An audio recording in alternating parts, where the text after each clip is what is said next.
चलो let's begin with the next few chapters, next few topics of March current affairs. Current affairs March का बहुत ज़्यादा important है क्योंकि बहुत डाइवर्स टॉपिक्स हैं, और बहुत डाइवर्स टॉपिक्स में जो सबसे इंपॉर्टेंट टॉपिक जो आजकल बहुत ज़्यादा न्यूज़ में चल रहा है और अप टिल जून तक चलेगा ये, बिकॉज पूरा मई का महीना, पूरा मार्च अप्रैल का महीना क्या चलेगा इस देश में, there will be general elections. तो आज हम लोग इलेक्शन से रिलेटेड कुछ कुछ चीज़ों के बारे में बात करेंगे। तो लेट्स स्टार्ट विथ फर्स्ट कि इलेक्शन के लिए जो कुछ कुछ टॉपिक्स हम लोग आज करेंगे। पहला is the model code of conduct और द एमसीसी, क्या है, क्या उसका इम्प्लीकेशन है, और सबसे बड़ा चीज है कि जब आप लोग बन जाएंगे सिविल सर्वेंट तो you will also become a part of the MCC, है ना, and you will also have to ensure the proper followance of the model code of conduct. उसके बाद एक जो रिपोर्ट आया है that is one nation one election का, उसको हम लोग देखेंगे रिगार्डिंग इलेक्शन कि इज इट यूटोपियन विजन या ये एक पॉसिबिलिटी है इस देश में। और एक छोटा सा चीज है सेक्शन 123 का sub section 3 of the representation of people's act 1951, इसका कुछ कुछ चीजें हम लोग देखेंगे रिगार्डिंग इलेक्शन। और जो नए न्यूज कुछ कुछ आए हैं रिगार्डिंग इलेक्शन के कोड ऑफ कंडक्ट, उसमें भी हम लोग कुछ कुछ चीजों को देखेंगे। अब पहला चीज, let's talk about what MCC is और the model code of conduct. ये मॉडल कोड ऑफ कंडक्ट जो है ये क्या है, ये किसके लिए एक्चुअल में कोड ऑफ कंडक्ट है, और इसका कॉन्स्टिट्यूशनल क्या वैलिडिटी है। ठीक है, let me ask one question to all of you कि जो मॉडल कोड ऑफ कंडक्ट है उसका कॉन्स्टिट्यूशनल क्या वैलिडेशन है, इज इट कॉन्स्टिट्यूशनली वैलिड, इसका कॉन्स्टिट्यूशन में कौन सा एक्ट है जहां पर model code of conduct mention है, या किसी एक एक्ट को ये प्रोटेक्ट करता है या ऐसा कुछ है। Is there any constitutional provisions, क्या कॉन्स्टिट्यूशन में किसी भी एक्ट में ये मेंशन है, एनीवन? क्या कॉन्स्टिट्यूशन में इस चीज का कहीं पर भी कोई मेंशन है? There is no mention in the constitution. क्या ये model of conduct legally enforceable है? क्या अगर कोई मॉडल ऑफ कंडक्ट नहीं मानता है मॉडल कोड ऑफ कंडक्ट, तो क्या हम लोग उसको लीगली एनफोर्स कर सकते हैं in any court? So there are some provisions regarding it. सबसे पहले समझते कि इसका एनफोर्समेंट कैसे होता है। सबसे पहले समझो कि ये एनफोर्समेंट कब से कब तक रहता है। सो ये जो मॉडल कोड ऑफ कंडक्ट है ये एनफोर्स कब से रहता है? जब the election schedule is announced, जब इलेक्शन कमिश्नर राजीव कुमार ने इलेक्शन शेड्यूल अनाउंस किया, उस दिन से लेकर के जब रिजल्ट्स आर अनाउंस्ड, ठीक, अब till results are announced model code of conduct will be applicable in throughout the country. अब बोलोगे सर एनफोर्समेंट जब स्टेट इलेक्शंस होता है, स्टेट इलेक्शन के टाइम पे इसका एनफोर्समेंट कैसे होता है? तो जब स्टेट इलेक्शन होता है तब सिर्फ और सिर्फ उसी पर्टिकुलर स्टेट में, स्टेट इलेक्शन मतलब लेजिस्लेटिव असेंबली इलेक्शन, तब ये पर्टिकुलर स्टेट्स में एप्लीकेबल होता है। अब बोलोगे सर बाइपोल भी तो होता है, कभी कोई किसी का डेथ हो जाए, कोई रिजाइन कर दे, कोई अनफोर्सीन सिचुएशन हो जाए, तो बाइपोल होता है। बाइपोल के टाइम पे सिर्फ और सिर्फ उन डिस्ट्रिक्ट्स पे ये एप्लीकेबल होता है जहां पर ये इलेक्शंस हो रहे हैं। So this is how the enforcement scenario goes on. ठीक है, this is how the enforcement scenario goes on. अब इसमें क्या है एक्चुअल में? There are 5 main provisions and 3 other provisions also. Provisions के बारे में अगर बात करें, व्हाट आर द प्रोविजंस, पहले बात कर लेंगे चीजों के बारे में, पहले फैक्ट्स को थोड़ा सा नोट कर लेंगे, उसके बाद चीजों को और अच्छे से समझेंगे। प्रोविजंस के बारे में अगर बात करें, so there are total 8 provisions in the model code of conduct. ठीक है, मॉडल कोड ऑफ कंडक्ट में देयर आर टोटल 8 प्रोविजंस। पहला मतलब एक्चुअल में जो मॉडल कोड ऑफ कंडक्ट 1960 में आया था पहली बार, वैसा वाला नहीं जो अभी चल रहा है फिलहाल, revised model code of conduct बोलते हैं हम लोग उसको, उसमें 8 प्रोविजंस है।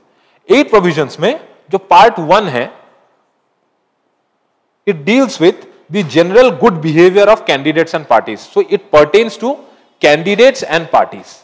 तो हम लोग बोलेंगे part 1 is related to conduct of candidates and parties. इसी में बहुत सारा चीज रहता है कि आप एंटी सेकुलर कुछ बोल नहीं सकते, आप किसी कास्ट क्रीड के लिए डिस्क्रिमिनेटरी कुछ नहीं बोल सकते, आप विथ आर्म्स कहीं पर गैदर नहीं कर सकते, असेंबल नहीं कर सकते हैं, है ना। तो they are the part 1 deals with the conduct of candidates and parties, जो भी पॉलिटिकल पार्टीज है। सबसे पहले इसको जस्ट पार्टीज का नाम दिया गया था, उसके बाद इसमें रूलिंग पार्टीज को भी इंक्लूड कर लिया गया। क्यों? क्योंकि रूलिंग पार्टीज ही सबसे ज्यादा अपने मशीनरीज को यूज करती है ना। कैसे? क्योंकि रूलिंग पार्टी, जैसे अगर किसी मिनिस्टर को, कोई मिनिस्टर का गाड़ी दिया हुआ है, मान लो ये गवर्नमेंट का गाड़ी है, गवर्नमेंट ने एक गाड़ी दिया है किसी मिनिस्टर को, ये गाड़ी, ये कैंडिडेट, अगर वो कैंडिडेट बनते हैं तो वो ड्यूरिंग पोल उस गाड़ी को इस्तेमाल नहीं कर सकते हैं, अगर वो गवर्नमेंट का गाड़ी है तो। अगर उस गाड़ी के आगे वो ये लगा के नहीं चल सकते हैं कि मिनिस्टर ऑफ समथिंग, वो अपने साथ पायलट लेके चल सकते हैं फॉर सिक्योरिटी इश्यूज, बट वो इस चीज को मेंशन नहीं कर सकते हैं, ऐसा बत्ती लगा करके गाड़ी में नहीं जा सकते हैं। दिस इज हाउ कैंडिडेट्स और पॉलिटिकल पार्टीज के लिए रहता है। उसके बाद there are certain things about the part 2 में जो दिया हुआ है, it is regarding public meetings. जो मीटिंग्स होंगी, जो पब्लिक मीटिंग्स होगा, जैसे मीटिंग से पहले लोकल पुलिस अथॉरिटीज को अगवा करना, उनको बताना, उनको नोटिस देना, उनको एप्लीकेशन, जैसे कोई भी पार्टीज जब कोई भी रैली ऑर्गेनाइज करता है तो उसको एक नोटिस देना पड़ता है, और अगर उस पॉलिटिकल पार्टी का वो एप्लीकेशन अगर कैंसिल हो जाता है किसी कारण से, तो वो ऑर्गेनाइज नहीं कर सकते हैं रैलीज, हाँ, at least during the model code of conduct जब तक लागू है। तो पब्लिक मीटिंग्स एंड असेंबलीज या पोजेशंस, जो जुलूस निकलता है, रैली किटा जो उलाय तार कारणे पार्ट 2 दिया आसे বস্তুবিলাক, सॉरी पार्ट 2 दिया आसे पब्लिक मीटिंग, पार्ट 3 থাকিব আমার पोजेशंस, पार्ट 4 and 5 একেলগে লিখি লবা। Part 4 and 5 are similar. It is regarding polling booths and polling days, guidelines and behaviors on polling booth at কেনেকুৱা behavior হ'ব, and polling days কেনেকুৱা থাকিব। এতিয়া before 72 hours আগত কি হৈ যায়, 72 hours or 48 hours और আগত কি হৈ যায়, सब ধৰণৰ meetings and processions they are banned. हाँ, जैसे अभी, जैसे मान लो अगर आज कितना डेट है, आज अगर 29 है, अगर 29 को इलेक्शन है तो क्या होगा, 27 शाम 5 बजे तक, 27 को 5 बजे तक ही meetings and processions are allowed, क्योंकि 5 बजे इलेक्शन खत्म हो जाता है, 29 को 5 बजे इलेक्शन खत्म हो जाएगा, जनरली शेड्यूल खत्म हो जाता है। उसके बाद भी अगर कोई लाइन में है तो उनको टोकन दिया जाता है, अगर प्रोसेस पता है तो 27 को खत्म हो जाएगा। अगर मान लो 29 को 5 बजे किसका कौन सा खत्म हो जाएगा, तो 31, अगर 31 को कोई इलेक्शन है तो उसके लिए जो पोजीशन जो है और जो मीटिंग्स है वो बंद हो जाएगा। So it is regarding polling days. Polling booth से क्या रिलेटेड है, कोई अगर इलेक्शन डालने गए हो तो उसको पता है पोलिंग बूथ के कितने मीटर्स के अंदर आप कोई भी कैंप वगैरह नहीं लगा सकते, किसी को आप इन्फ्लुएंस नहीं कर सकते हैं। एक्चुअल में जो पोलिंग बूथ होता है, मान लो ये पोलिंग बूथ है तुम्हारा, ये एक पोलिंग बूथ है, इसके अंदर में पोलिंग चलेगा अभी, तो इसके कितने मीटर्स के आसपास आप कोई भी किसी भी तरीके का कोई भी इन्फ्लुएंस नहीं कर सकते वोटर को, कोई भी आप खड़े होकर के कोई स्लिप नहीं दे सकते हैं, किसी को भी आप अनड्यू फेवर नहीं कर सकते हैं।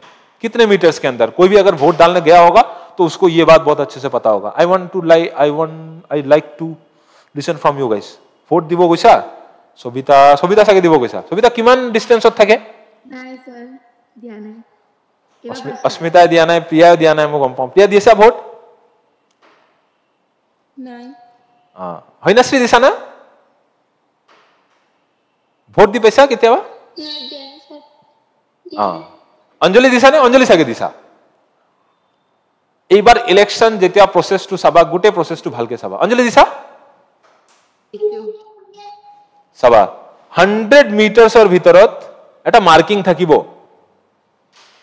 100 মিটাৰছৰ এটা মাৰ্কিং থাকিব মাৰ্কিং এটা থাকিব কৰবাত না কৰবাত গছত লগোৱা থাকে কৰবাত বিল্ডিঙত লগোৱা থাকিব তাতে থাকিব গাঁৱত এইবিলাক বেছি ভিজিবল থাকে গাঁৱত এইবিলাক মানে মাৰ্কিং কৰাটো বহুত ইজি হৈ যায় হয় সো 100 মিটাৰছৰ ভিতৰত তুমি কোনো ধৰণৰ ইনফ্লুয়েন্স কৰিব নোৱাৰিবা যেনেকৈ সাপোজ চাবাচোন এই যে আমি যে ৰিগিং বুলি কওঁ ৰিগিংটো কেতিয়া হয় সাপোজ তুমি লাইনত পাঁচটা মানুহ থিয় হৈ আছে ভোট দিব গৈ আছে সিহঁতে লাইনত থিয় হৈ আছে তে লাইনত থিয় হৈ আছে পিছফালে তোমাৰ কোনোবাক তোমাক ইনফ্লুয়েন্স কৰি আছে আৰু নহলে ক্যান্ডিডেট যোনে পাৰ্টিৰ ক্যান্ডিডেট হৈছে যোনে ইলেকশনৰ ক্যান্ডিডেট তো পঞ্চায়ত ইলেকশন লোকাল বডিজ ইলেকশনত বেছি হয় ক্যান্ডিডেট তোমাৰ ইয়াতে আহি থিয় হৈ থাকিব তোমাক কিবা এটা কৈ আছে যে ভালে আছা ন ভোটটো ভালকে দিবি এটো ক'ব নোৱাৰিব it is against D model code of conduct তুমি তাক লিগালি এনফোর্স কৰিব নোৱাৰিবা যে এ মোক এনেকৈ কৈছে যে কোৰ্টত গৈ কেছ কৰিম মই কৰিব নোৱাৰিবা so model code of conduct তো কিন্তু এনেকুৱা যে ই 100 মিটাৰৰ ভিতৰত কৰিব নোৱাৰিব তোমাৰ ঘৰত গৈ কৰিব পাৰিব যে এই যে মই কৈছো এই 48 আৱাৰ্ছৰ এই কেছটো কিন্তু হৈয়ে থাকে আফটাৰ 48 আৱাৰ্ছ তোমাৰ ঘৰত মানুহ আহিব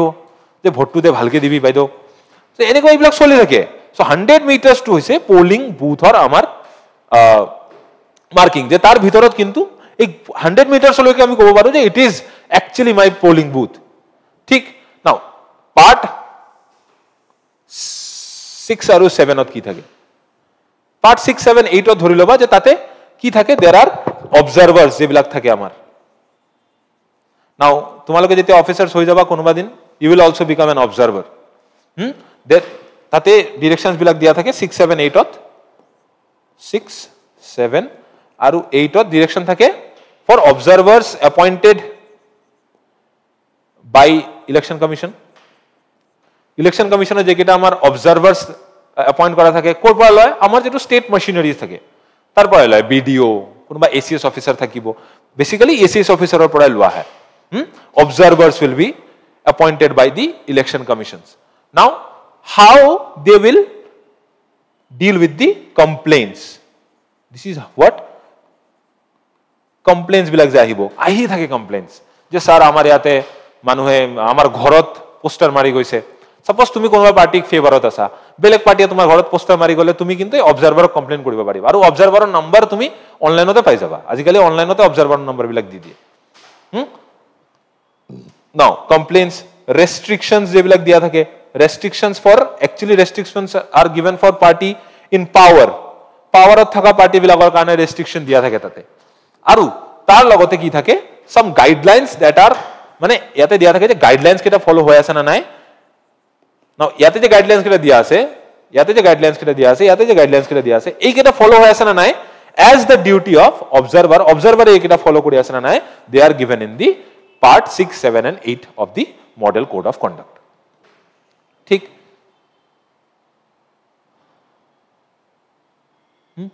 এটা কিটামান বহুত ইম্পর্টেন্ট বস্তু থাকে ফর এক্সাম্পল পার্টি ইন পাওয়াৰৰ কাৰণে কি আছে রুলিং পার্টিজৰ কাৰণে কি প্রভিজনস আছে সবা ভেরি ইম্পর্টেন্ট মেইনসৰ কোশ্চেন হ'ব পাৰে প্ৰিলিমসৰ কোশ্চেন হ'ব পাৰে it's very important to understand the basic things মই আজি বেসিক থিংসৰ কাৰণে কম যেতিয়া মেইনসৰ ক্লাস আৰম্ভ হ'ব তাতে আমি আৰু ডিটেইলত মডেল কোড অফ কন্ডাক্ট বুজিম আৰু তাৰ ইমপ্লিকেশন কি আছে আৰু তাক আমি কেনেকে আৰু ভালকে এনফোর্সেবল বনাব পাৰো বিকজ এনফোর্সমেন্টক লৈ বহুত প্ৰবলেম আছে কেতিয়া এনেকে বুজি পাবা যে রুলিং পার্টিজ বিলাকে কেনেকে ইউজ কৰে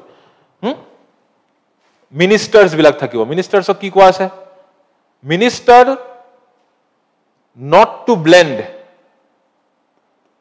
ব্লেন্ড নকৰিব মিলাই নিদিব কি মিলাই নিদিব not to blend official visit এতিয়া মাজতে মিনিষ্টাৰক সাপোজ ইলেকশন চলি আছে আৰু বানপানী হৈ গল তো যেটো মিনিষ্টাৰ অফ ইৰিগেশন থাকিব আমাৰ অসমৰ কাৰণে কোন আছে কোনে যায় বানপানী সানপানী হলে কোনে ভিজিট দিব যায় মনত পেলাছন অকমান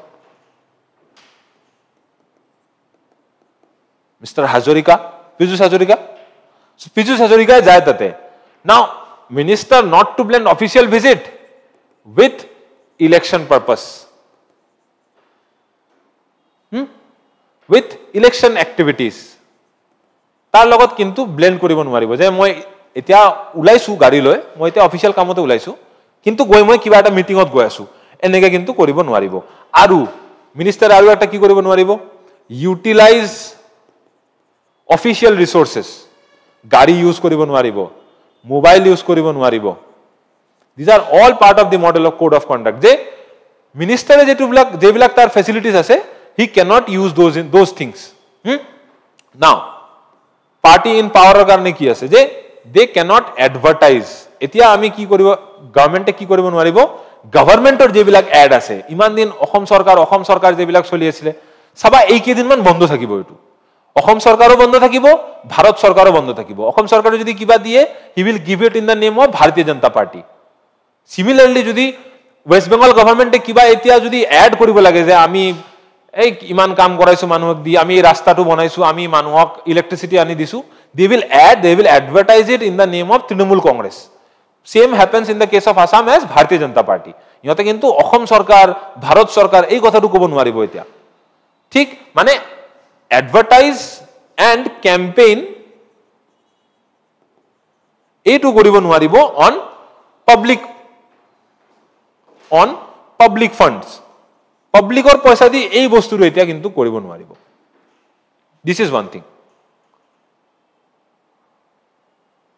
ঠিক এতিয়া সবা এটা বস্তু মোদীজীয়ে কিন্তু এতিয়া এইবিলাক পলিচিজ বিলাক এনাউন্স কৰিব নোৱাৰে যে মই গভৰ্ণমেণ্টৰ পৰা এতিয়া পিএম সূৰজ দি আছো উজ্জ্বলা স্কিমৰ কিবা এটা দি দিলো লাখপতি দিদিৰ কিবা এটা দি দিলো এতিয়া কৰিব নোৱাৰিব ফ্ৰম দি সাইড অফ গভৰ্ণমেণ্টে কিবা এটা গ্ৰান্ট এনাউন্স কৰিব নোৱাৰিব যে গভৰ্ণমেণ্ট cannot announce নিজৰ ল্যাঙ্গুৱেজত লিখি লবা দে মই এই কাৰণে অসমীয়াত কৈ আছো government cannot announce grants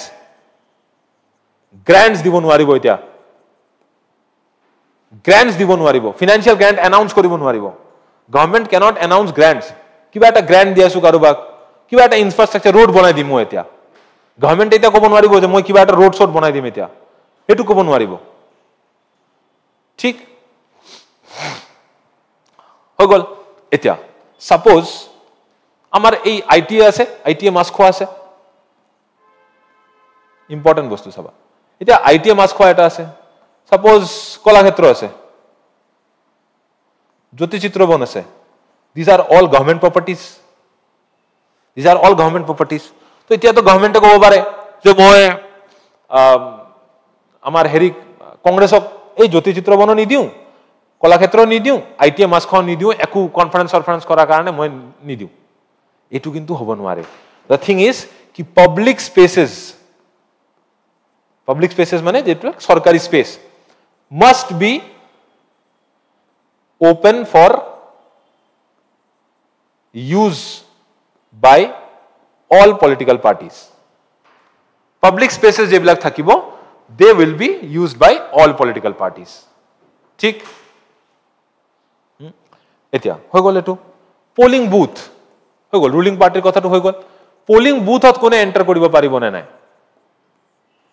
polling বুথত কোনে এন্টার কৰিব পাৰিব those with valid election commission passes ya election commission id cards election commissioner id না থাকা কোনো মানুহ পোলিং বুথত এন্টার কৰিব নোৱাৰিব ইভেন তোমালোকে জানা নে নাই মই নাজানো উইদাউট প্রিসাইডিং অফিসারস পারমিশন যে সিকিউরিটি অফিসারটো থাকে পুলিশটো থাকিব বা আমাৰ সিআরপিএফ থাকিব বা আমাৰ সিআইএসএফ থাকিব প্যারামিলিটারি ফোর্সেস থাকিব পাৰে বিএসএফ থাকিব পাৰে ইহতে কিন্তু without the permission of EC election commission and polling বুথৰ প্রিসাইডিং অফিসাৰৰ পারমিশন নোলোৱাকে কিন্তু সিকিউরিটি অফিসাৰেও পোলিং বুথৰ ভিতৰত সোমাব নোৱাৰে দিস ইজ দ্য রুল কোনে কোনে সোমাব পাৰে পোলিং পার্টি সোমাব পাৰে presiding officer first polling officer second polling officer এইকেইটা মানুহ সোমাব পাৰে third person who can enter is the candidates aru observer ji thakibo je election observer thakibo ei manujon khumabo pare so there are very limited person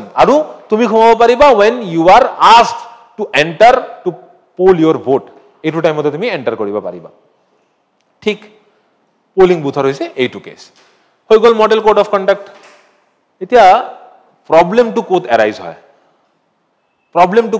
problem to hoy that there is a limitation because it has no constitutional red pen e likhilo baba underline koilo ba it has no constitutional or statutory affirmation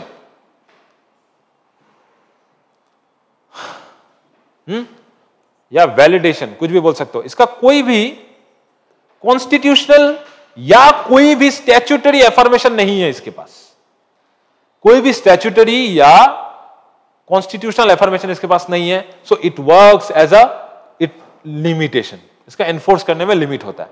तो बात करें अगर origin की, अब आते हैं exam के perspective में। ओरिजिन क्या है? सबसे पहली बार कहां पर model code of conduct follow किया गया था या बनाया किसने था? एनीवन?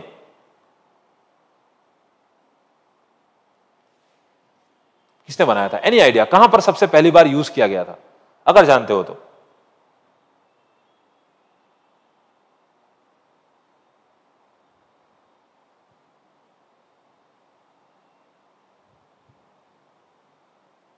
बोल पाओगे? It is in 1960s। Origin अगर लिखोगे, so origin will be 1960s।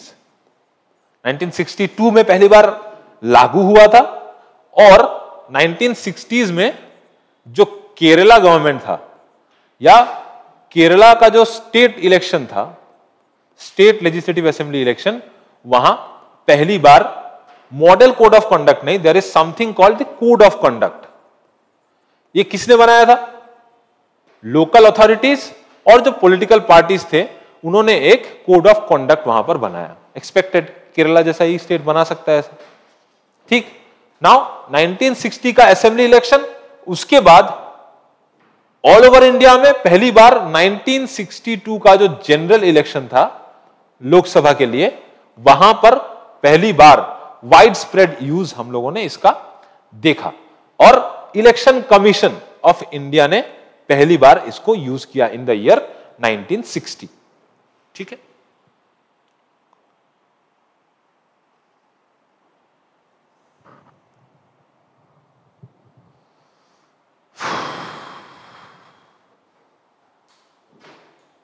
ठीक है, और ये जो इतना कुछ हो रहा है, इसके बाद जब टीएन सेशन आए, नाम याद है सबको? कौन थे ये?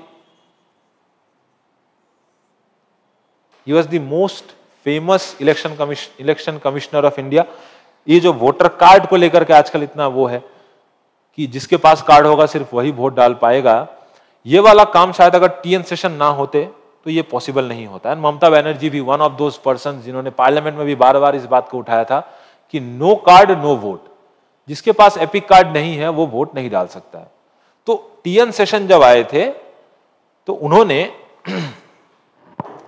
आर्टिकल 324 किस बारे में बात करता है? इस चीज को सबसे पहले समझ लेना। आर्टिकल 324 ऑफ द कॉन्स्टिट्यूशन किस बारे में बात करता है?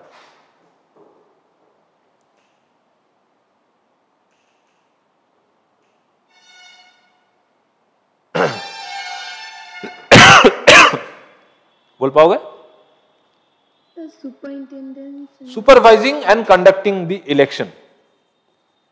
It gives powers to the Election Commission of India for supervision and conducting the elections, ठीक। तो इसके तहत टीएन सेशन ने क्या किया कि अब इस पावर को एस्टैब्लिश करते हुए उन्होंने मॉडल कोड ऑफ कंडक्ट को और स्ट्रेंथन किया। और एकदम अगर लेटेस्ट बात करें तो 2013 में लास्ट इसमें चेंजेस आ गया था कि मैनिफेस्टोज जो रिलीज करते हैं, मैनिफेस्टो मतलब जो प्रॉमिस करते हैं पॉलिटिकल पार्टीज,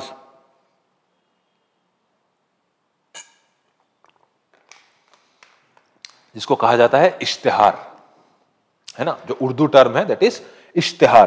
तो जो मैनिफेस्टोज आते हैं इसको भी एमसीसी के अंदर में डाला गया, और 2014 के जनरल इलेक्शन में जब मोदी जी जीत करके आए तो आखिरी बार इसमें चेंजेस लाया गया, ठीक है।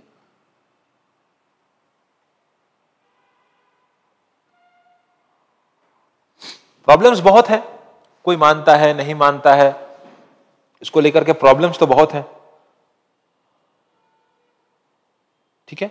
तो बात करते हैं थोड़ा सा चैलेंजेस के बारे में कि मॉडल कोड ऑफ कंडक्ट में चैलेंजेस क्या क्या है।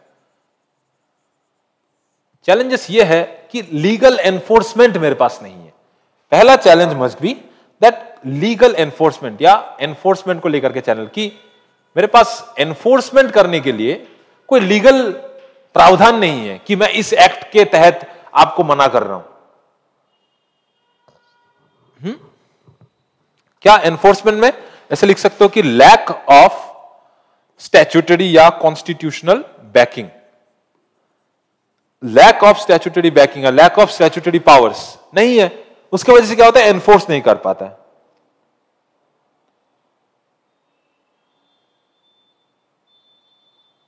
ठीक है, अब क्या होता है कि और एक चीज बता देता हूं, ये लिखने का जरूरत नहीं है, जस्ट समझ लो कि मान लो अगर इलेक्शन 45 डेज के अंदर, अब इलेक्शन अनाउंस हुआ है 16 तारीख को, इलेक्शन चलेगा जून 4 तक, है ना।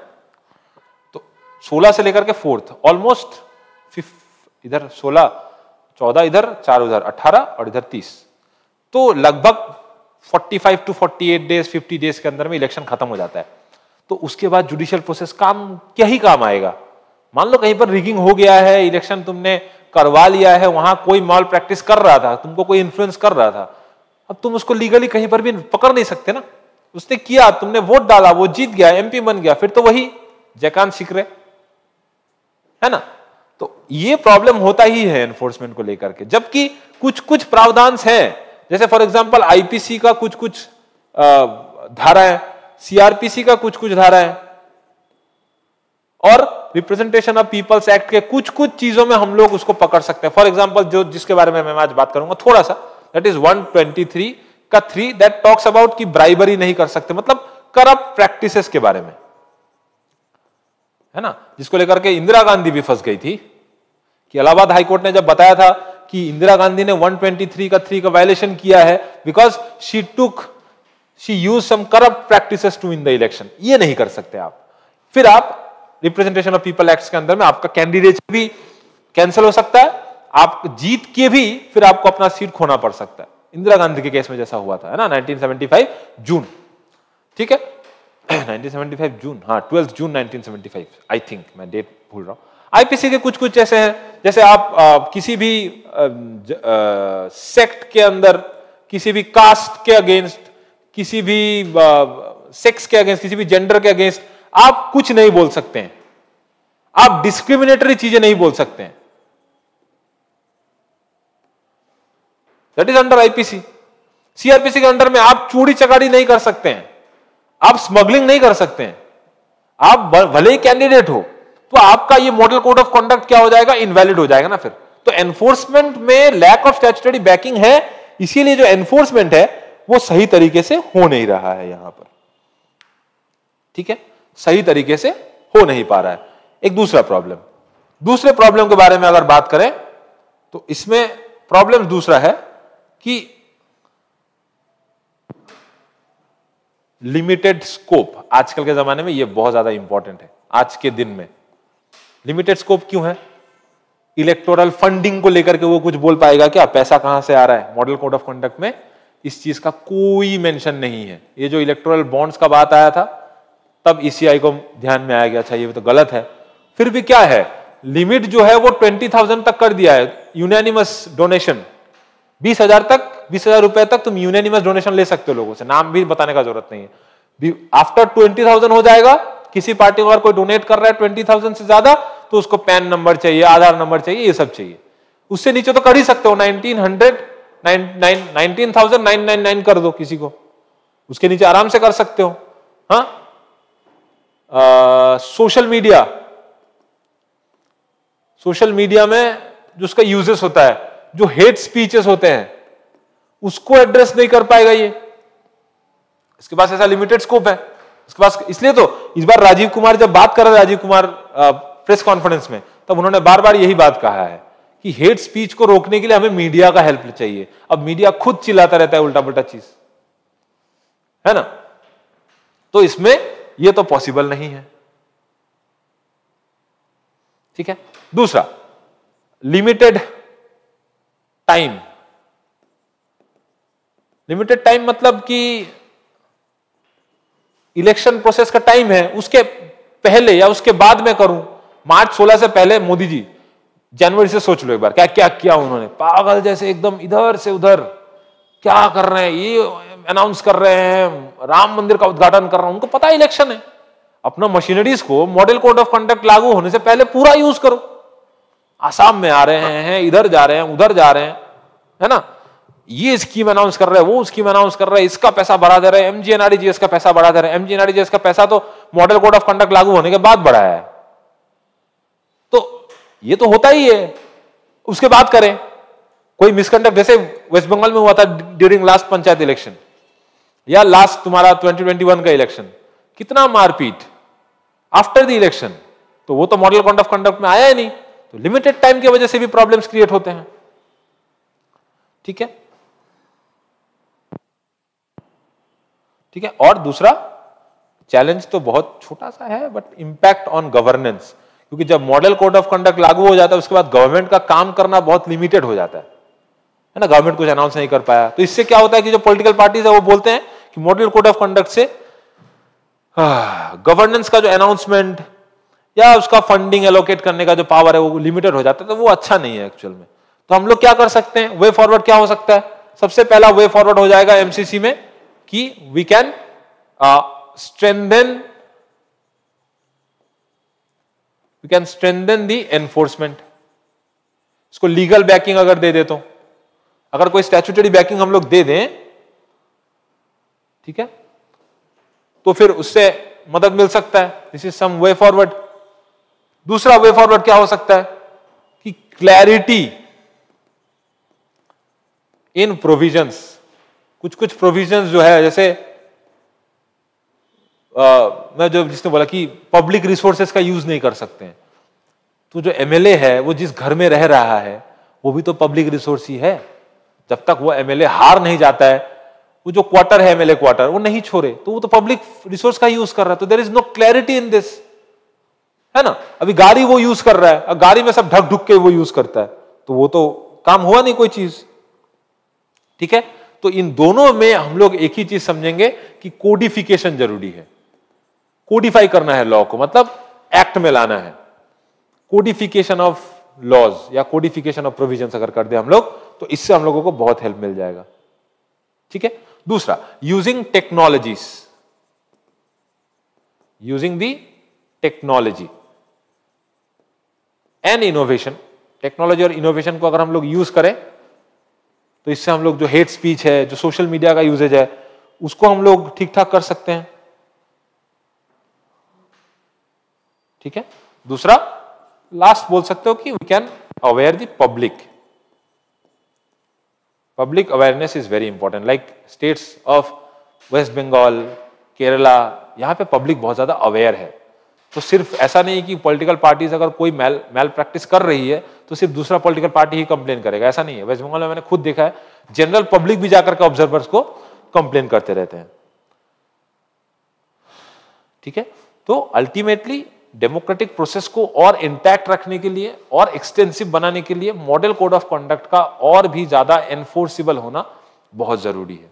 ठीक है, ताकि इट मस्ट वर्क, ये जो मॉडल कोड ऑफ कंडक्ट है, it must work as a crown to the democracy, as a compass to the democracy. It will show path to the democracy कि कैसे डेमोक्रेटिक प्रोसेस को और हम लोग transparent बना सके। ठीक है, सो this is what model code of conduct is all about. अब मॉडल कोड ऑफ कंडक्ट को साथ में जोड़ते हुए अगर हम लोग बात करें सेक्शन 123 का 3, it talks about some corrupt practices. ये जो करप्ट प्रैक्टिसेस हैं, इसके बारे में अगर हम लोग बात करें तो देखोगे कि ब्राइबरी, मैं इम्यूनिटी में ब्राइबरी का बात कर रहा था, इम्यूनिटी में जो ब्राइबरी का बात कर रहा था मैं, वो वाला ब्राइबरी अलग था। अब सेक्शन 123 जो एक्ट है डिफाइंस करप्ट प्रैक्टिसेस। ठीक है, अब कौन सा प्रैक्टिस करप्ट है कौन सा नहीं है, of the representation of people's act 1951 क्या है? They are actually nothing but corrupt practices. ऐसे लिखना, दे आर नथिंग बट, इसमें क्या बताया गया कि करप्ट प्रैक्टिसेस, मतलब प्रैक्टिस मतलब वो नहीं कि प्रैक्टिस कर रहा है, वो वाला प्रैक्टिस नहीं। करप्ट प्रैक्टिसेस मतलब करप्शन का यूज करना। जैसे एक केस आया था सुप्रीम कोर्ट के सामने फरवरी के महीने में। फरवरी के महीने में जो केस आया था उसमें बार बार सुप्रीम कोर्ट में जो केस हुआ था उसमें सुप्रीम कोर्ट ने कहा था कि एजुकेशन को लेकर के अगर कोई फॉल्स इंफॉर्मेशन देता है, जनरली मोदी जी के अगेंस्ट में ही वो आया था कि मोदी जी ने अपना जो एजुकेशनल डिटेल्स है वो फेक डिटेल्स दिया था। तो अगर कोई ऐसा देता है तो is it part of the false practices? तो सुप्रीम कोर्ट ने बोला एजुकेशन को देख करके इंडिया में कौन वोट डालता है? अगर नहीं डालता है तो it is not part of the corrupt practices. ठीक है, इलाहाबाद हाईकोर्ट का एक बहुत सालों पहले एक केस था 2017 में, उसने कहा था कि एजुकेशन को रिलेटेड अगर कोई फॉल्स इंफॉर्मेशन दे रहा है तो किसी ने अपने लाइबिलिटीज, मतलब तुम्हारे बैंक में कितने लोन है, तुम्हारा कितना डिपॉजिट है, तुम्हारा कितना प्रॉपर्टी है, सब एफिडेविट बना करके देना पड़ता है एज ए कैंडिडेट। अगर तुमने वहां पर फॉल्स इंफॉर्मेशन दिया, that is also a part of the corrupt practices. ठीक है, नाउ सेक्शन 123 का जो 3 है, या सेक्शन 123 ही है सिर्फ, अगर समझ लो ये है, तो ये पूरा करप्ट प्रैक्टिसेस के बारे में बात करता है। 3 भी एक स्पेसिफिक है, उसमें ब्राइबरी वगैरह दिया हुआ है। तो सेक्शन 123 क्या डिफाइन करता है? It defines corrupt practices as, कौन सा करप्ट प्रैक्टिसेस होगा? एज टू इंक्लूड, पहला ब्राइबरी। अब होता तो है गांव साइड जुने থাকে, मैं तो गम पाबो पैसा दिया तो बहुत कमन विषय। मद भांग बीड़ी सिगरेट तो आसे, এইবিলাক तो দিয়ে থাকে মানুহক। टू ब्राइबरी, इनफ्लुएंस, नेगेटिवली কাৰোবাক ইনফ্লুয়েন্স কৰি আছা তুমি, কাৰোবাক ফলস ইনফরমেশন দি আছা যে মই তো জিকিয়ে গলো। আচ্ছা, model code of conductor related আৰু এটা বস্তু, এই যে এক্সিট পোল দিয়া হয়, এক্সিট পোল আগতে কি আছিল? After every phase of election, suppose এবার কিমান ফেজত ইলেকশন হৈ আছে, এবার কিমান ফেজত ইলেকশন হৈ আছে? The 2024 general election is conducted in how many phases?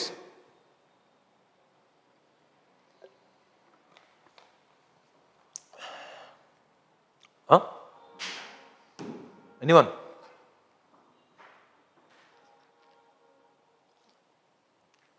কিমান?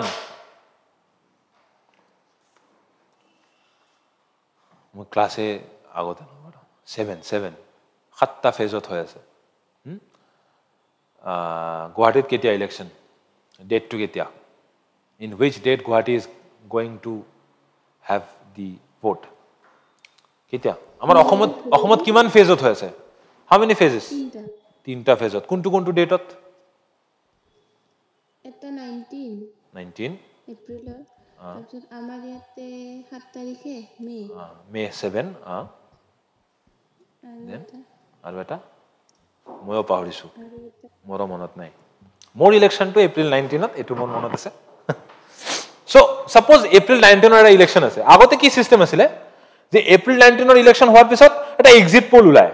এক্সিট পোলটো কি? যে মানুহে যেতিয়া ভোট দি ওলাই আহে, আপুনি মানুহক এই খুদে যে আপুনি কাক ভোট দিছে, এনেকুৱা এটা স্যাম্পল লোৱা হয়।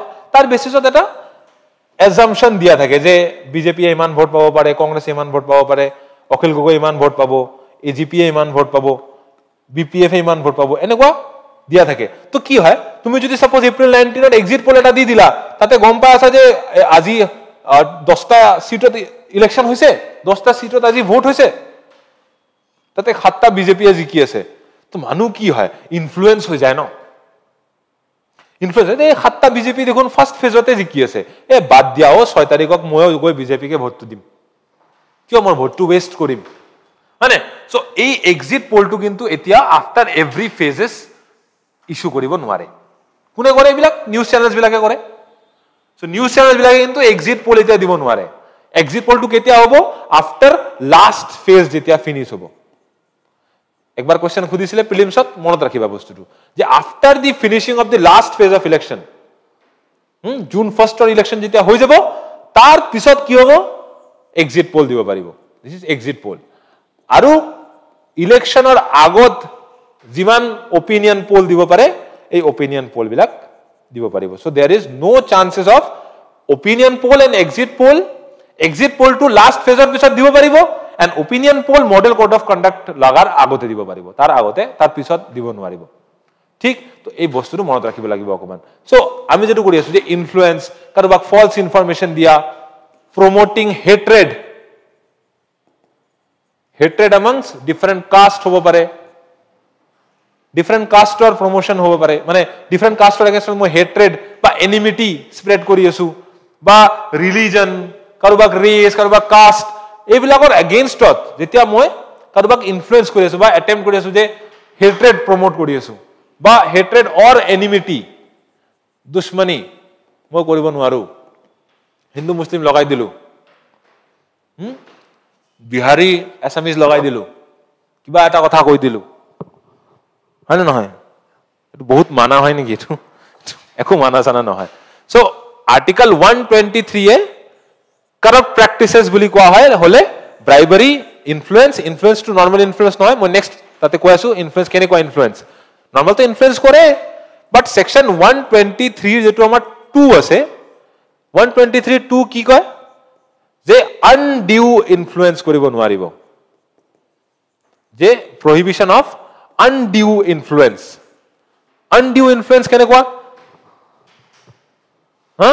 যে এনি ডিৰেক্ট অৰ ইনডিৰেক্ট, লিখি ল'বা দেই এইবিলাক, ৰিভিজনত বহুত কামত আহিব। Any direct or indirect attempt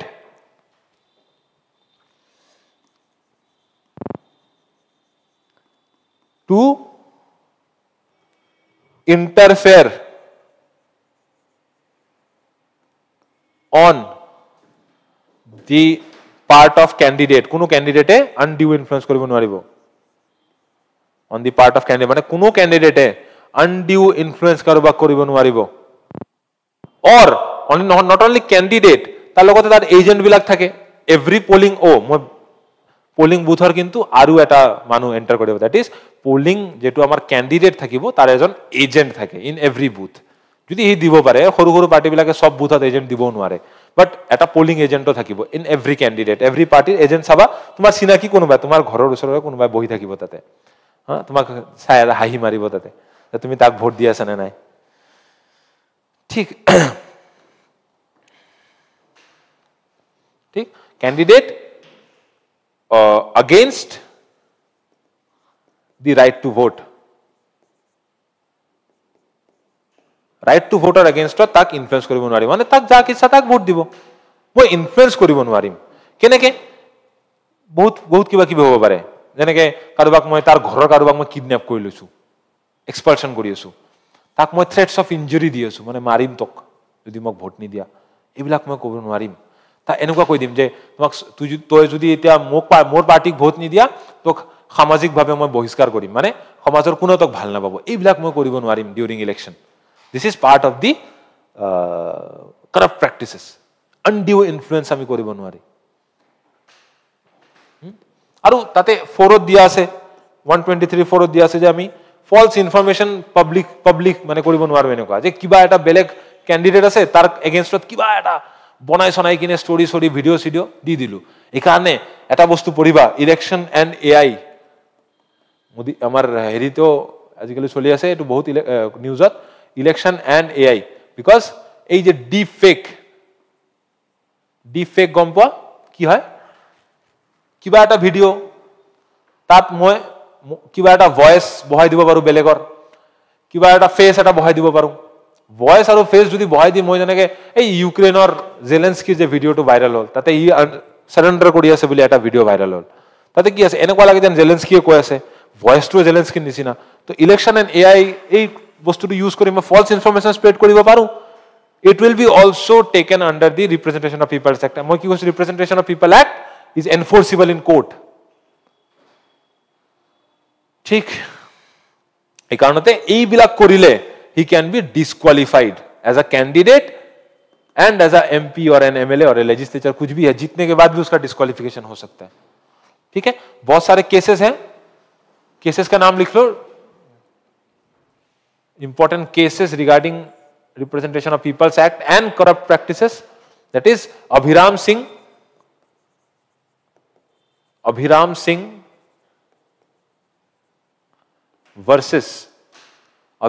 versus CD Commachen case. CD Commachen case important cases. ठीक है, क्या बोला गया है कि किसी कैंडिडेट का इलेक्शन ही नल एंड वॉइड कर दिया जाएगा अगर उसने रिलीजन के नाम पे वोट मांगा, कास्ट के नाम पे वोट मांगा, रेस के नाम पे वोट मांगा, जेंडर के नाम पे वोट मांगा। हाँ, पुलवामा के नाम पे वोट मांग सकते हैं। No offence. ठीक है, चलो इसमें बहुत कुछ है। लैंग्वेज के नाम पे वोट नहीं मांग सकते हम लोग। मैं এটা ল্যাঙ্গুৱেজত কথা পাতো, মোক ভোট দিয়ক, এনেকুৱা কৰিব আমি নোৱাৰো। সেম আৰু এটা কেছ আহিব আমাৰ আৰ্টিকেল 356 ৰ লগত যেটো related, that is SR Bommai, তামিলনাডুৰ কেছটো। SR Bommai versus union of India, এই কেছটো। that religion in election is prohibited, सीधा कथा, encroachment of religion in the election is strictly prohibited। ठीक, तार पिছত एस सुब्रमण्यम बालाजी, एस सुब्रमण्यम बालाजी, बा इमान दीघल नाम हो, versus the state of Tamil Nadu, the state of Tamil Nadu case। याते लिखि लो बा, religion, encroachment of religion in election is strictly prohibited। আৰু S Subramaniam বালাজিৰ কেছটোত কি আছে, promises of freebies, যে আপোনাৰ ফ্ৰী এটো দি দিম, ফ্ৰী এটো দি দিম, promises of freebies। এনো ফ্ৰীবিজ লৈ বহুত প্ৰবলেম চলি আছে, এনো ফ্ৰীবিজ লৈ বহুত প্ৰবলেম চলি আছে। তামিলনাডু ষ্টেট গভৰ্ণৰে ফ্ৰীবিজ লৈ কোৱাই নাই আমাৰ বিধানসভাত, ফ্ৰীবিজ এইবিলাক এনাউন্স কৰি আছিলে, কোৱাই নাই এইবিলাক কথা। তাতে কি কোৱা আছে যে প্ৰমিসিং ফ্ৰীবিজ, এই কেছটোত ফ্ৰীবিজ ইজ নট, চাবাদে, is not a corrupt practice. কৰিবই পাৰে, বাট এথিক্যালি কৰাটো তো ঠিক নহয়, এথিক্সৰ কোৱেশ্চন আহিব পাৰে, এথিক্যালি এটো কৰা ঠিক নহয়। আমি স্ট্যাটিক পোর্শনত এইবিলাক বস্তু আকৌ ভালকে পঢ়িম, লগতে আমি ৰিপ্ৰেজেন্টেশন অফ পিপলস অ্যাক্ট এটো তো পঢ়িমে 1951 ৰ। তো স্ট্যাটিক পোর্শন যেতিয়া পঢ়িবা তাৰ লগত এইখিনি বস্তু অকমান ৰিলেট কৰি লবা, তেনেহলে ইজি হৈ যাব। কথা পাতি আছো আমি ইলেকশনত। Let's talk about the most important thing that is going on in the country, that is one nation, one election, or what is called the simultaneous elections. Simultaneous elections or synchronized elections. কি হয় বস্তুটো? Question মই অকমান শুনো, synchronized or simultaneous election কি হয়?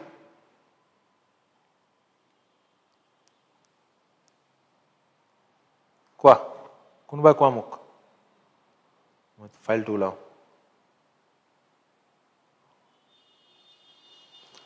One nation, one election or simultaneous election or synchronized election বস্তুটো কি?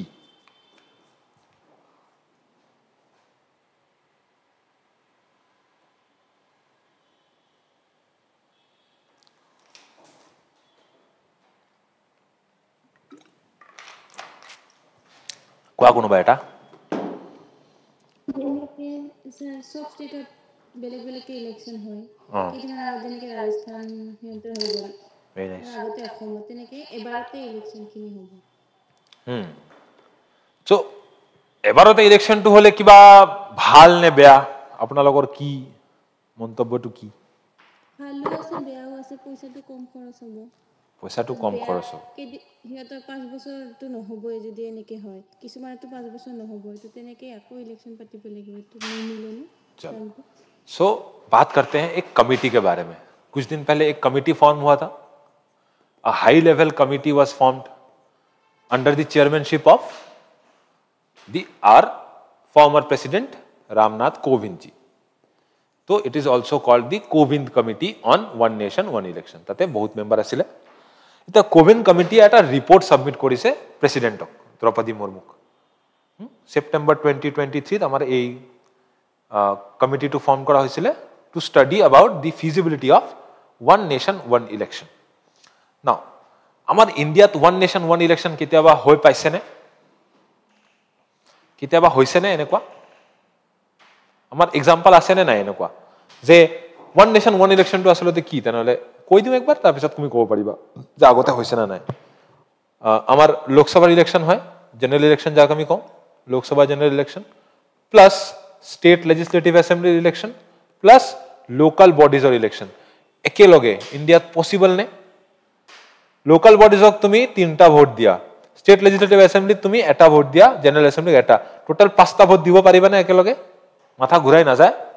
5টা এমসিকিউ মাৰিব গলে 10 মিনিট ভাবিব লাগে 5টা ইলেকশন একেলগে হ'ব পাৰে নে সো 5টা ইলেকশন একেলগে হ'ব যেনেকৈ এতিয়া তো অসমৰ বিধানসভাৰ ইলেকশন নাই বাট সাপোজ এনেকুৱা যে লোকসভা ইলেকশনৰ লগত আমাৰ হেৰিত ইলেকশন হৈ আছে বিধানসভাৰ ইলেকশন হৈ আছে মানে তুমি আমাৰ হিমন্ত মামাক ভোট দি আছা জালুকবাৰীত লগতে গুৱাহাটী লোকসভা কেন্দ্ৰত ভোটটো তাতেই দি আছা কোনোবা যদি মঙ্গলদৈত আছে মঙ্গলদৈ বেলেগ ভোটো দি আছে আৰু মঙ্গলদৈ লোকসভা কেন্দ্ৰৰ ভোটো দি আছে সো এই ভোট কিটা একেলগে আগতে হৈছে নে কেতিয়াবা লোকাল বডিজটো বাদ দিলো বাৰু স্টেট লেজিসলেটিভ এসেম্বলি বিধানসভা ইলেকশন আৰু জেনাৰেল ইলেকশন একেলগে হৈ পাইছে নে কেতিয়াবা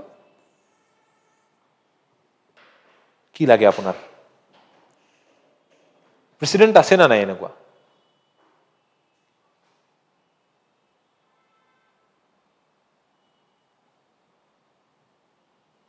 আছে আছে আছে 1951-52 যেতিয়া ইন্ডিয়াত ফার্স্ট ইলেকশন হৈ আছে তেতিয়া তো জেনারেল ইলেকশনও হৈ আছে লগতে স্টেট বিলাকৰ ইলেকশন হ'ব ন হয় না নহয় দুটা একেলগে হৈছে না নাই তেতিয়া এৰু টাইমত ভাবা গড়বড়টো কেতিয়া আহি হল কব পাৰিবা কেতিয়াৰ পৰা গড়বড়টো স্টার্ট হৈছে ফার্স্ট তিনিটা ইলেকশন ইন্ডিয়াত 1951-52 নেক্সট ইলেকশন হৈছে 1957 ত দেন 1962 এই তিনখন ইলেকশন 1 2 3 এই তিনটা ইলেকশন কিন্তু সাইমালটেনিয়াস ইলেকশনে আছিল ইন্ডিয়াত বাট লাহে লাহে কি হৈছে এই যে 1957 62 পিছত যেতিয়া 1967 আহে আহি আমি কি গম পাও যে বহুত কেটা স্টেটৰ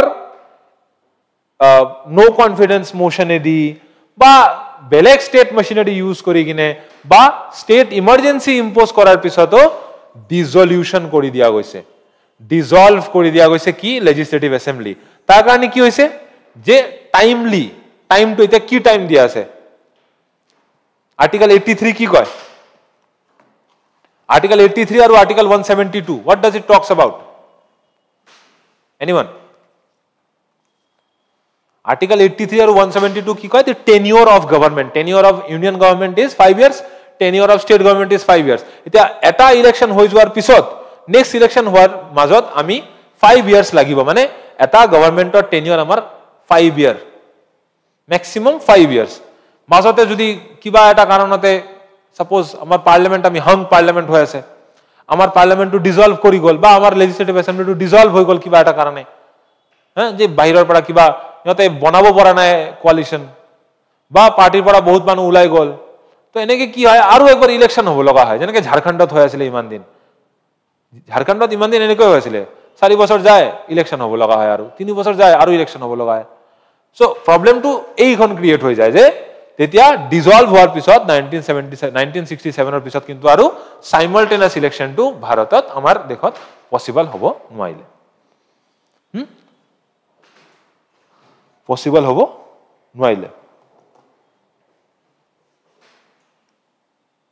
সো লাস্ট 1967 তে আমি লাস্ট এটো দেখা পাইছো যে ওয়ান নেশন ওয়ান ইলেকশনটো হৈছে এটা এটো ডিসরাপ্ট হৈ গল ডিসরাপ্ট হোৱাৰ পিছত কি হয় বহুত খৰচাটো বহুত বেছি হৈ যায় মানুহ বহুত ইউজ হয় তো কি সিগনিফিকেন্স কি আছে কি কাম আছে তাতে এইবিলাক যদি আমি চাও তেনেহলে আমি আৰু এটা বস্তু এটা তো মই কৈ দিলো যে আৰু নহয় ইন্ডিয়াত সঁচাকে নহয় নে হয় আমি যদি চাও এতিয়া জেনারেল ইলেকশনৰ লগত তো হৈ আছে জেনারেল ইলেকশন হৈ আছে প্লাস আৰু কেইটামান ষ্টেটৰ ইলেকশন হৈ আছে যেনেকে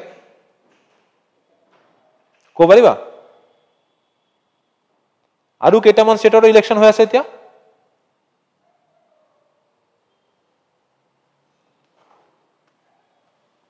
কো পাৰিবা নে কোনটো কোনটো ষ্টেটৰ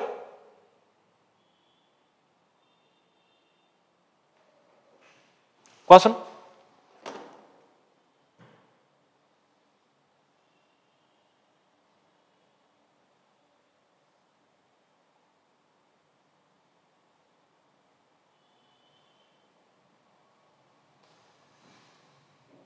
কোৱা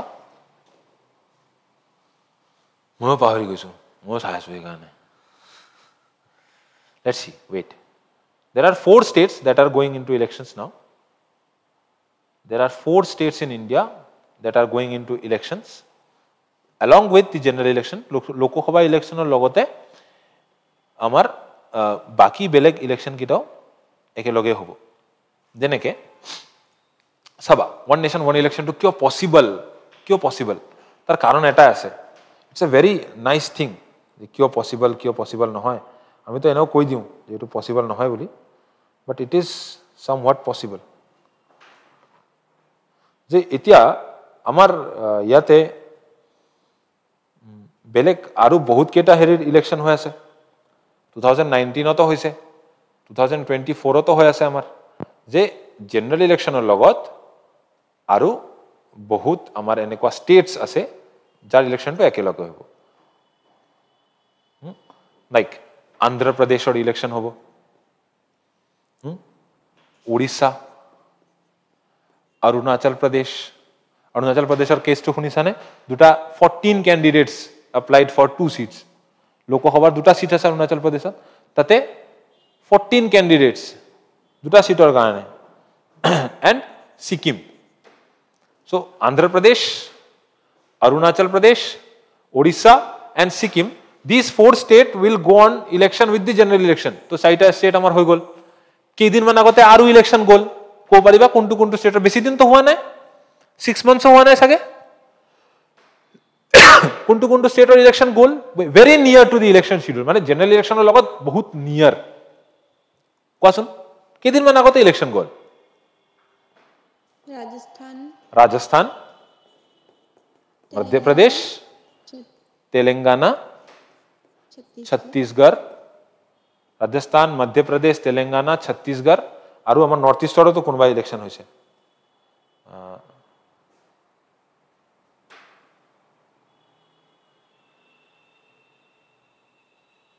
এই সাইটে হৈছে নেকি আৰু আহিব লগা ইলেকশ্যন আছে তোমাৰ মিজোৰাম হৰিয়ানা এইবিলাক হৈছে তোমাৰ আফটাৰ এই ইলেকশ্যনটো হৈ যোৱাৰ পিছত কেই মাহৰ ভিতৰতে কিন্তু মিজোৰাম হৰিয়ানা মহাৰাষ্ট্ৰ এইবিলাকৰ ইলেকশ্যন আহিব তো 1 2 3 4 5 6 7 8 9 10 11 অলমোস্ট 11 to 12 ষ্টেটৰ ইলেকশ্যন তো আমি একেলগে কৰাব পাৰো যদি আমাৰ ইচ্ছাটো যায় we can do that it is not impossible something so আমি এটো কৰাব পাৰো so the thing is কি problems to কি তেনেহলে কি problems আছে কিয় কৰাব নোৱাৰা হৈছো আমি problem to হৈছে there are some legal aspects let's talk about legal aspect মানে legal problems গুলা কি কি legal aspect to হৈছে constitutional validity আকৌ এটোৰ কিবা constitutional validity এতিয়ালৈকে নাই constitutionত এনেকুৱা কিবা এটা হেৰি কোৱা নাই মানে legal aspect তুমি ফাৰ্স্ট বস্তুটো এটোই ক'ব পাৰা যে কমিটি যেতিয়া এটা ফৰ্ম হয় কমিটিটোৰ এটা legal validity থাকিব লাগে one nation one election কমিটিটো যেতিয়া ফৰ্ম হৈছে there was no constitutional validation নাছিলে তেতিয়া মানে এনেকুৱা নহয় যে কিবা এটা কনস্টিটিউশনালৰ আৰ্টিকেল আছে তাৰ বেসিছত আমি এই কমিটিটো ফৰ্ম কৰিছো there was no constitutional background এই কাৰণতে কিন্তু গভৰ্নমেন্টে কি কৰি আছে এতিয়া ফাৰ্স্ট আমাৰ কি লাগিব যে আমাৰ এটা লিগ্যাল এসপেক্ট লাগিব now this legal aspect will talk about what this legal aspect will talk about কি আমি কেনেকে কনস্টিটিউশনত চেঞ্জেস আনিব পাৰো I have to bring some changes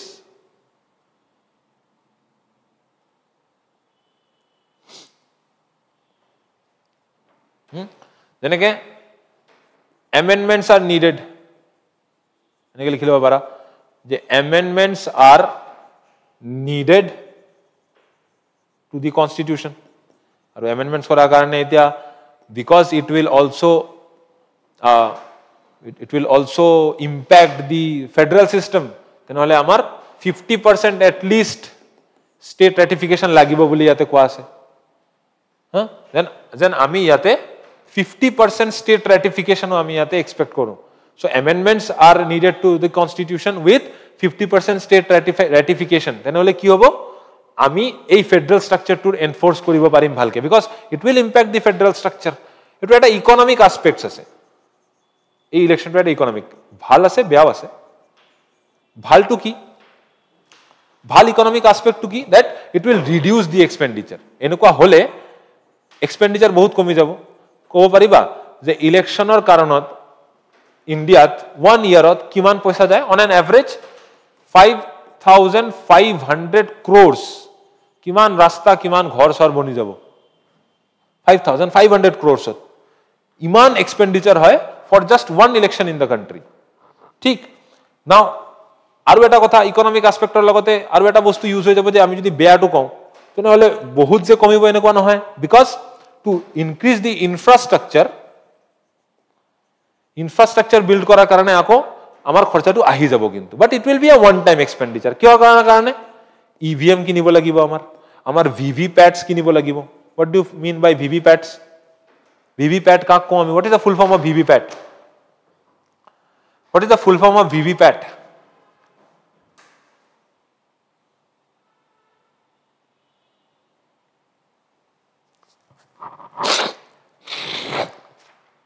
what is the full form of VVPAT it is the voter verified paper audit trial এইবাৰ vote দিব যাবা যদি কোনোবাক মই খুদিছো যদি ভোট নিদিয়া বুলি কৈছো মোক সবৰ সেলফিটো চেক কৰিম এনেকুৱা ভোট নিদিলে মোৰ ক্লাছত 5 ডেজৰ কাৰণে মই সাসপেন্ড কৰি দিম মই মোৰ ক্লাছতে সোমাব নিদিম সবে যাবা ভোটটো নিজৰ দিবা it's not only your responsibility but it's duty ঠিক বহুত কান্ট্ৰি এনেকুৱা আছে কিন্তু কম্পালসৰি ভোটিং আছে জানানে যেনেকৈ আৰ্জেন্টিনা কম্পালসৰি ভোটিং তাতে ভোটিং কৰিবই লাগিব অস্ট্ৰেলিয়া কম্পালসৰি ভোটিং কৰিবই লাগে তাতে আমাৰ ইণ্ডিয়াতো এনেকুৱা কৰি দিব লাগে ভোট আহিলে নে নাই মানুহ ফুৰিব যায় কিয় ভাই চলো সো ইভিএম আৰু ভিভি প্যাটও কিনিব লাগিব আৰু বহুত ইনফ্ৰাষ্ট্ৰাকচাৰ বনাব লাগিব কিয়ৰ কাৰণে টু ষ্টৰেজ এইবিলাক ইভিএম ভিভি প্যাট ষ্টৰ কৰিব লাগিব না ষ্ট্ৰং ৰুমছ বনাব লাগে যে ট্ৰান্সপোৰ্টেশন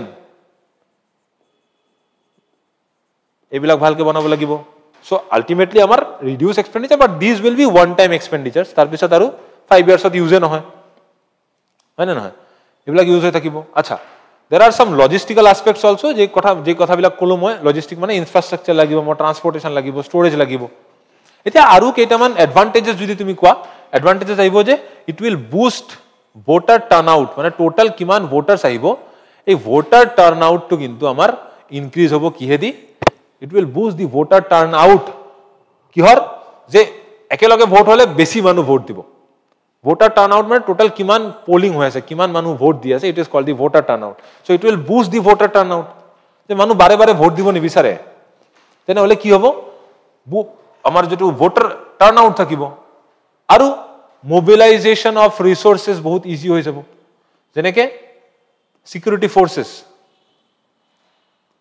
সিকিউৰিটি ফোর্সেস এডমিনিস্ট্রেটিভ অফিসার্স বারে বারে মাতিব লাগে এইটো বহুত ইজি হৈ যাব লগতে proper functioning of governance because বারে বারে যদি মডেল কোড অফ কন্ডাক্ট বছৰত দুবাৰ মডেল কোড অফ কন্ডাক্ট লাগিয়ে থাকে দেখত কৰবাত না কৰবাত লাগি আছে তো তুমি কাম ভালকে কৰিব নোৱাৰিবা পঞ্চায়ত ইলেকশন আহি গল গুটে স্টেটত মডেল কোড অফ কন্ডাক্ট লাগি আছে কিবা টাউন কমিটি ইলেকশন আহি গল গুটে ডিস্ট্ৰিক্টত মডেল কোড অফ কন্ডাক্ট লাগি আছে গভর্নেন্সৰ কাম হবে নোৱাৰিব ভালকে so proper functioning of governance to আমি ensure কৰিব পাৰিম বাৰে বাৰে মডেল কোড অফ কন্ডাক্ট লাগিলে কি হয় গভর্নেন্সৰ কামটো ভালকে নহয় so এইবিলাক ভালকে হ'ব পাৰিব these are all advantages disadvantage to কি হ'ব তেনেহলে disadvantage to কি এটা disadvantage ক'ব পাৰিবা যেটো তোমাৰ ক্ষেত্ৰতে হ'ব মানে আমাৰ আসামৰ ক্ষেত্ৰতে নহয় এটো think from the perspective of Tamil Nadu ক'ব পাৰিবা सर इतना तमिलनाडु যাব লাগিব কি যে it will impact voters judgment কেনেকে আমি আমাৰ পুলিশে ভালকে কাম নকৰে আমাৰ পুলিশে মানুহক কেস দি থাকে আমাৰ পুলিশে ৰেপ বন্ধ কৰিব পৰা নাই আমাৰ পুলিশে চুৰ হোৱাটো বন্ধ কৰিব পৰা নাই আমাৰ পুলিশে ডকাইতি হোৱাটো বন্ধ কৰিব পৰা নাই এই কাৰণে কি মই মোদীজিক ভোট নিদিও নেকি বিজেপি সরকার আছে কাৰণে কৈ আছো মোদীজিক ভোট নিদিও নেকি এনেকে হ'ব পাৰে নেকি নোৱাৰে so it will impact voters judgement আৰু এই কাৰণতে কি হ'ব ৰিজনাল এসপিৰেশনস উইল ওভাৰশ্যাডো ৰিজনাল এসপিৰেশনস উইল ওভাৰশ্যাডো এতিয়া তামিলনাডু কথাটো কিয় কৈছো বিকজ তাতে ডিএমকে আছে ইহঁতৰ state party it's a regional party west বেঙ্গলত আমাৰ টিএমসি আছে তৃণমূল কংগ্ৰেছ সিকিমত বেলেগ পাৰ্টি এটা আছে উৰিষ্যাত বিজু জনতা দল আছে সো বিজু জনতা দলে তো কেতিয়াও সাপোর্ট নকৰে এটো মানে so regional aspirations will get overshadowed regional aspirations black overshadow হৈ যায় যদি আমি একেলগে ইলেকশন কৰাই দিও কোনটো রিজনাল ইস্যু কোনটো ন্যাশনাল ইস্যু পাহৰি যাও हाँ, it will be against the federal structure. It will be against the federal structure. Federal structure against হৈ যাব এটো।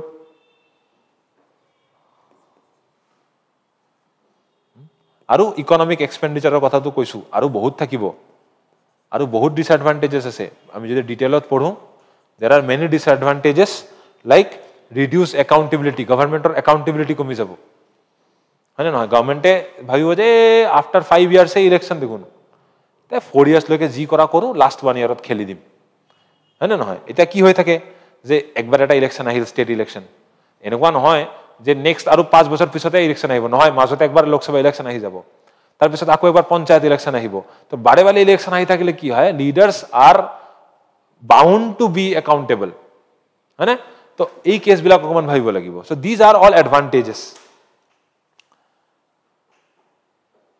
ঠিক? আর ওয়ে ফরওয়ার্ড টু কি হবে আমার, যে আমি আপডেটিং দি টেকনোলজিস আপডেট করিম, আপডেটিং টেকনোলজিস, অ্যাওয়ারনেস আনিব লাগিব পাব্লিকৰ ভিতৰত, যে আপুনি 5টা মান ভোট দি আছে, তো কেনেকে আপুনি নিজকে বেলেগ বেলেগ ষ্টাইলত এই ভোটবিলাক দিব পাৰিব, মানে বেলেগ বেলেগ কথা ভাবি বেলেগ ভোট দিয়ক। আৰু এটা বস্তু যেটো এনশিওর কৰিব লাগিব, টু রেজিস্ট দি প্রিমেচিওর ডিসলিউশন। এই যে প্রিমেচিওর ডিসলিউশন বিলাক যে হৈ যায় স্টেটৰ, তাৰপিছত আকৌ ইলেকশন কৰাব লাগে, dissolution of the legislative assembly, এইটো আমাৰ ৰেজিস্ট কৰিব লাগিব। So this will B my way forwards, ঠিক? আৰু বহুত কিবা কিবি আছে আমাৰ এই ৰিপৰ্টটোত। কি কোৱা আছে যে প্ৰথম জেনারেল ইলেকশন আৰু স্টেট ইলেকশন একেলগে হ'ব, আফটার 100 ডেজ, মানে 100 ডেজৰ ভিতৰত লোকাল বডিজ, মানে পঞ্চায়ত এন্ড মিউনিসিপাল কমিটিজ, ইহঁতৰ ইলেকশনটো কৰাই দিব লাগিব। So this is all about election, যেটো আমি কথা পাতিলো আজি। ইলেকশনক লৈ যেটো কথা পাতিলো, these are one nation one election, article 123 का जो बात हम लोगों ने किया, करप्ट प्रैक्टिसेस क्या है, इसके साथ साथ जो हम लोगों ने मॉडल कोड ऑफ कंडक्ट के बारे में बात किया। सो इन सब चीजों को थोड़ा सा लेकर के सोचना है। एक टॉपिक से हटते हैं, ये सभी topics will be part of the GS2। हाँ, GS2 का जो तुम्हारा इंडियन पॉलिटी और गवर्नेंस वाला टॉपिक है, उसके साथ ही ये पूरा तुम्हारा बात आएगा, ठीक है? चलो थोड़ा सा इंटरनेशनल रिलेशंस के बारे में बात करते हैं। प्रीलिम्स के लिए पर्सपेक्टिव से इंपॉर्टेंट है, देख लेते हैं थोड़ा सा। यूपीएससी में क्वेश्चन पूछ सकता है, जो भी तुम लोग में से यूपीएससी के लिए अटेम्प्ट कर रहा है। दैट इज क्या, मोदी जी को कोई एक अवार्ड मिला है कुछ दिन पहले भूटान से, क्या अवार्ड मिला है? The order of Druk Gyalpo. ये क्या है, क्या चीज है, कैसा लगता है खाने में ये award?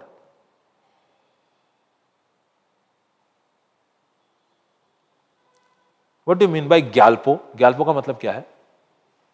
What do you mean by the word Druk? कभी सोचे हो? पहले हमारे यहाँ पे असम में एक सॉस मिलता था, सॉस का कंपनी था ड्रुक, अभी भी है, ड्रुक सीमेंट कंपनी है एक हम लोग वहां पे, मेरे घर के सामने ही है। सो इट इज ड्रुक मतलब नेशनल सिंबल, जैसे हमारा लायन है, उनका है Druk, that is dragon. And what do you mean by Gyalpo? King. Who is the present king of Bhutan? Jigme Khesar Namgyel Wangchuck. उनके पिताजी कौन थे? जिग्मे खेसर वांगचुक। वांगचुक डायनेस्टी अभी भूटान में रूल कर रहा है। So it is order of the Druk Gyalpo, order of the dragon king बोला जाता है। हमारे इंडिया का this is the highest civilian award जो दिया जाता है, ठीक है ना? This is the highest civilian award जो भूटान में दिया जाता है किसी को।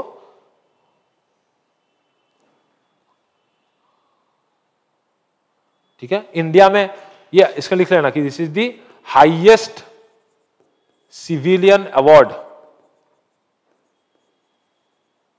Highest civilian award of Bhutan.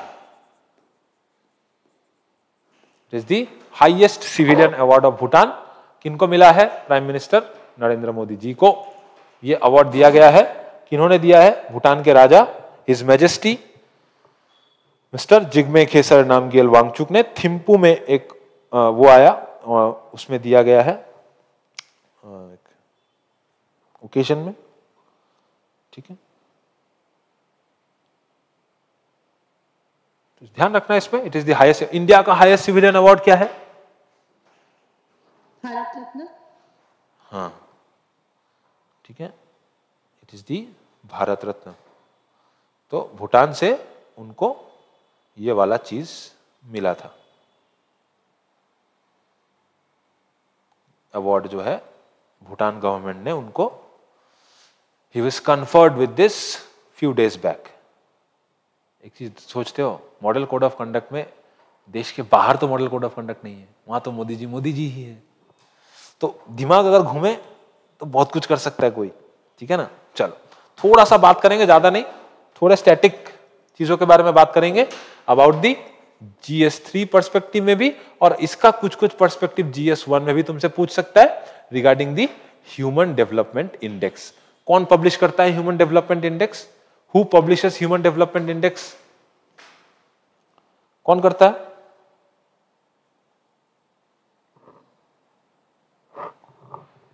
कौन करता है?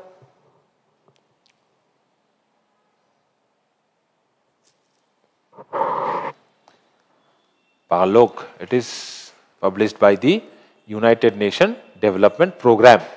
1990 से ये चलता आ रहा है, it is started from 1990, जिसमें जो ये जो इंडेक्स है उसके तहत कंट्रीज को रैंक किया जाता है। They are ranked on the basis of, it's a major, बोलते हैं इसमें average achievement in human development. इसमें 3 इंडिकेटर्स होते हैं, देयर आर 3 इंडिकेटर्स, बहुत बड़े इंडिकेटर्स है, सबका इक्वली वेटेड नहीं है। जैसे हम लोग ग्लोबल हंगर इंडेक्स पढ़ते हैं उसमें इक्वली वेटेड है, ठीक है, इसमें इक्वली वेटेड नहीं है। 3 इंडिकेटर्स हैं with different different indicators. For example पहला is life expectancy at birth, जन्म होने के साथ साथ उसका लाइफ एक्सपेक्टेंसी कितना है। इससे हम लोग क्या पता कर पाएंगे? एक देश का education, health, mall nutrition, life expectancy at birth, expected years of schooling, expected years of schooling,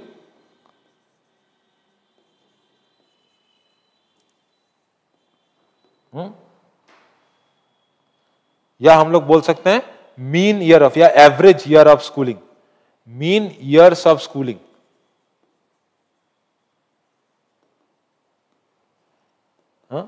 जो तीसरा है इट विल बी GNI, यानी कि gross national income per capita, मतलब पॉपुलेशन में अगर पूरे देश का मैं पैसा कैलकुलेट कर लूं, डिवाइड कर दूं तो कितना बनेगा, ठीक है। और इसके साथ हम लोग जो सस्टेनेबल डेवलपमेंट गोल है उसको भी जोड़ सकते हैं। लाइफ एक्सपेक्टेंसी एट बर्थ कौन सा सस्टेनेबल गोल है? इट इज दी SDG 3, जो सस्टेनेबल डेवलपमेंट गोल्स है उसका SDG 3। Expected years of schooling में ये SDG जो 4 है उसका 3rd पार्ट है, 4.3 बोल सकते हैं, and average years of schooling will be 4.4 and it is 8 का 5, यानी कि GNI यानी कि 8.5 SDG का सस्टेनेबल डेवलपमेंट गोल का, ठीक है। टॉप 3 कंट्रीज कौन से हैं? HDI में टॉप कंट्री कौन सा है? नंबर 1 पे कौन सा कंट्री है? बहुत सालों से नंबर 1 पे ही है वो। कौन सा कंट्री इज?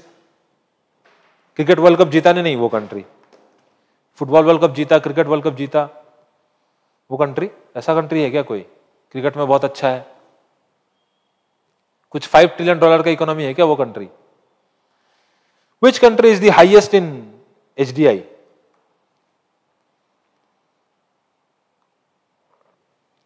कुछ $1 ट्रिलियन का इकोनॉमी है क्या उसका? चलो जान लो इसको। स्विट्जरलैंड, नॉर्वे, आइसलैंड, ये तीनों कंट्रीज हैं HDI में सबसे लंबे।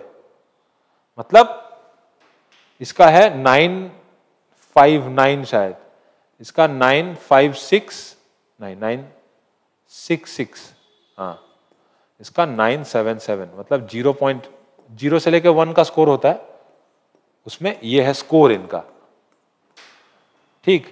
दे are top most countries. Now bottom most countries, सबसे नीचे जो कंट्री है, एकदम नीचे है Somalia.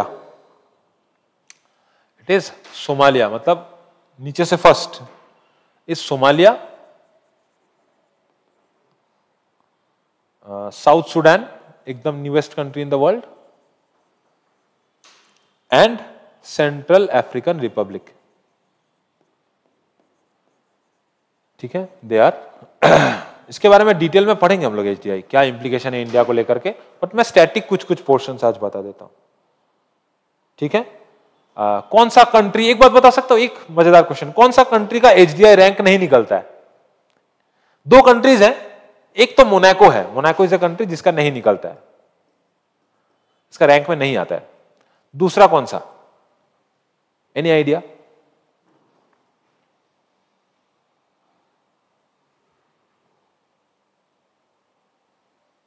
Any idea?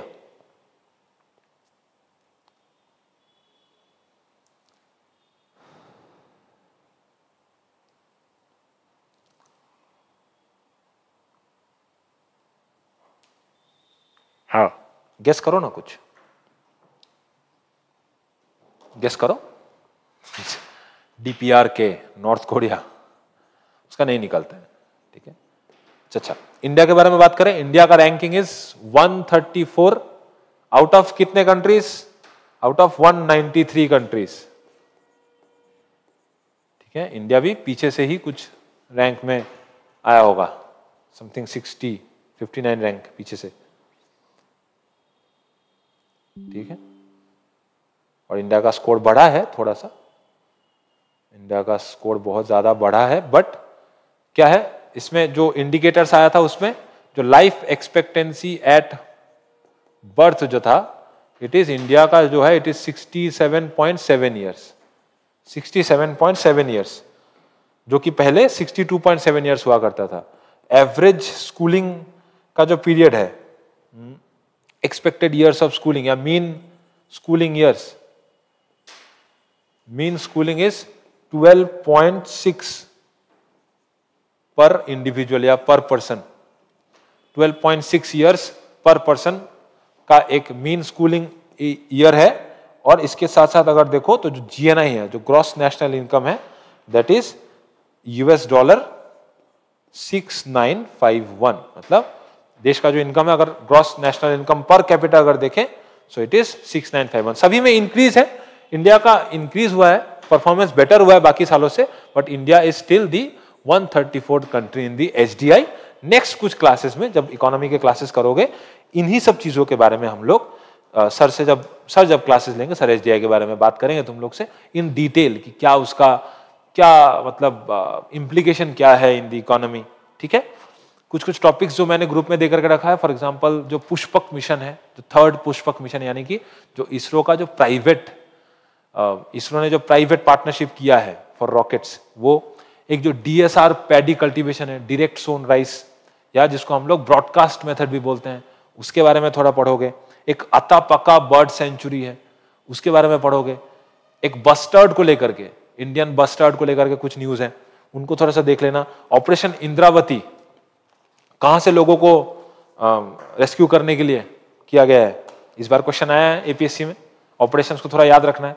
Operation Indravati क्या था, कहां से लोगों को रेस्क्यू करने के लिए, कौन से देश में अभी टर्मोइल सिचुएशन क्रिएट हुआ है जहां से इंडियंस को निकाला गया है through a operation called operation Indravati. कौन सा कंट्री? एनीवन? इट्स हाइती, है ना. हाइती से जो लोगों को रेस्क्यू किया गया है, it is through the operation Indravati. और जो कैंसर का जो नोमेनक्लेचर चेंज हो रहा है, उसके बारे में भी थोड़ा पढ़ेंगे. फ्रॉम नेक्स्ट फ्यू डेज मैं वीकली क्लासेस दूंगा ऑफ करंट अफेयर्स. ठीक है, और वीकली करंट अफेयर्स में हम लोग एवरी वीक, अप्रैल से मैं ये स्टार्ट कर दूंगा, और मैं मार्च महीने के एंड में कुछ टॉपिक्स में बता दूंगा, और मैगजीन तो मैं दे ही दूंगा. कुछ टॉपिक्स में ऐसे बता दूंगा जिनको पढ़ लोगे तो थोड़ा सा स्टैटिक में भी हेल्प मिल जाएगा. फॉर एग्जांपल एचडीआई जैसे topic, model code of conduct, क्योंकि अभी बार बार न्यूज में आता रहेगा ये, तो रिलेट कर पाओगे चीजों को, और न्यूज़पेपर को पढ़ते जाना है. ठीक है, मिलते हैं नेक्स्ट क्लास में. तब तक किसी को अगर कोई भी सवाल है तो please reach out to me. Thank you so much. Have a great day.